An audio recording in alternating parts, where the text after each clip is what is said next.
किसान साथियों, हमारे बहुत से किसान भाई ऐसे होंगे जिनकी गेहूं की फसल में अभी दूसरा पानी लगाने लायक हो गई होगी। तो दूसरा पानी जब आप लगाते हैं तो क्या ध्यान देना चाहिए, और दूसरे पानी पे कौन सी ऐसी खाद है जिसको डालने से आप पैदावार बढ़ा सकते हैं। आज की वीडियो में हम इसी विषय पे चर्चा करेंगे। तो चलिए ज़्यादा समय नहीं लेते हैं, वीडियो को स्टार्ट करते हैं। गेहूं की फसल में दूसरा पानी हम पौधे की बढ़वार वाली अवस्था में लगाते हैं। इस समय हमारे पौधे में बढ़वार होना स्टार्ट होता है। अब ये जो अवस्था आती है 40-45 दिन पे, हमें वैसे तो दूसरा पानी लगाना चाहिए। एक वैज्ञानिक समय 40 से 45 दिन के बाद ही बताया जाता है।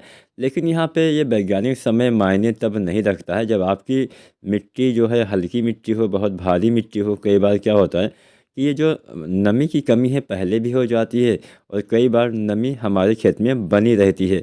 तो ऐसा कोई कंपलसरी नहीं होता है, ऐसा कोई अनिवार्य नहीं होता है कि हाँ आपको इतने दिन पे पानी लगाना ही लगाना है। ये जो समय है अपनी मिट्टी के हिसाब से आप कम ज़्यादा भी कर सकते हैं। हल्की फुल्की बरसात हो गई या फिर अच्छी खासी नमी खेत में है तो पानी देने का समय आप आगे कर सकते हैं। पानी की नमी पहले से ख़त्म हो जाती है तो आप समय पहले भी कर सकते हैं। तो यहाँ पे पहला पानी तो हम लगाते हैं 20 से 30 दिन पे, और दोबारा से फिर हम पानी लगाते हैं 40-45 या 50 दिन तक आप मान सकते हैं औसतन।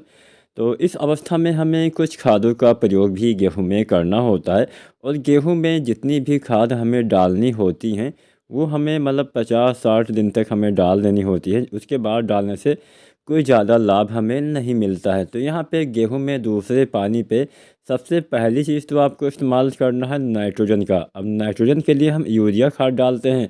तो दूसरे पानी पे यूरिया 40 से 45 किलो पर एकड़ तक आपको इस्तेमाल करना चाहिए।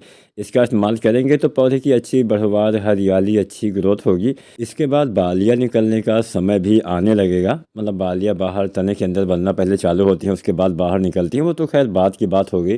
पहले दूसरे पानी पे क्या डालना है ये आप जान लीजिए। तो दूसरे पानी पे पहली चीज़ आपको देना है यूरिया। यूरिया लगभग 40 से 45 किलो यानी एक बैग यूरिया देना होता है। और कोई अगर आपने अगेती वाली किस्म लगाई हुई थी तो उसमें यूरिया आप थोड़ा बढ़ा के भी यूज कर सकते हैं।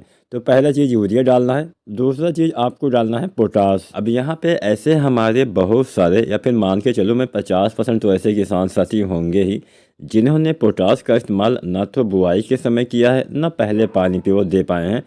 तो अगर आप भी बुआई के समय या पहले पानी पे पोटास न डाल पाए हो तो इस अवस्था में डाल के भी आप पूर्ति कर सकते हैं। 25 से 30 किलो एमओपी पोटास जो आता है 60% वाला, इसका इस्तेमाल करना चाहिए। पोटास की कमी से बालियाँ छोटी रह जाती हैं, बालियों के अंदर दाने कम आते हैं, दाने पतले कमज़ोर रह जाते हैं, दाने का भराव सही से नहीं होता है।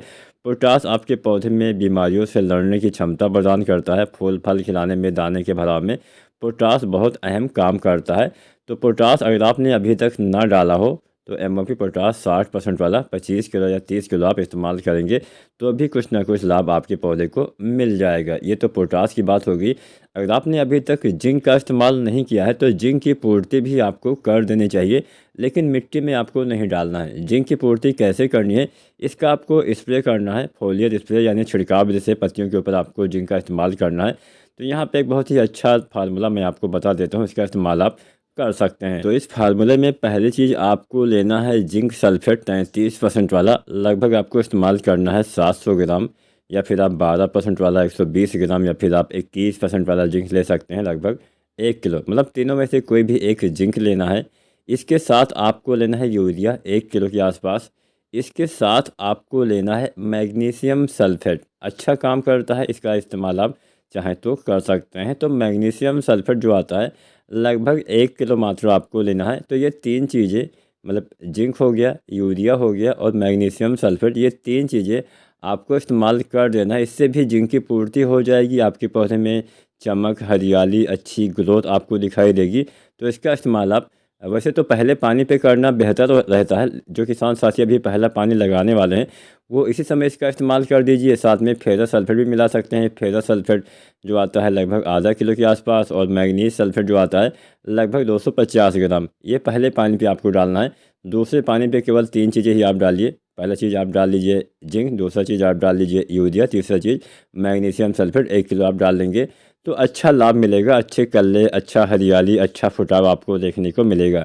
तो उम्मीद करते हैं आज की वीडियो में आपको अच्छे से सही जानकारी मिल गई है कि दूसरे पानी पे क्या क्या देना होता है। अगर आपने यूरिया नहीं डाली है तो यूरिया डालिए, हमेशा सिंचाई के बाद यूरिया डालिए। और पोटास नहीं डाले हैं तो पोटास की पूर्ति करेंगे तो भी अच्छा लाभ मिलेगा, पैदावार आप कहीं ना कहीं बढ़ा जरूर पाएंगे। इसके बाद में जब बालियाँ तने के अंदर बनना चालू होती हैं तो 0/34 NPK हम डालते हैं, जिससे बालियों का निर्माण सही से होता है। साथ में बोरोन वगैरह भी हम डालते हैं। उम्मीद करते हैं आज की वीडियो, आज की जानकारी आपको पसंद आई होगी। वीडियो और जानकारी पसंद आई है तो वीडियो को लाइक शेयर करें और चैनल को सब्सक्राइब करें। धन्यवाद।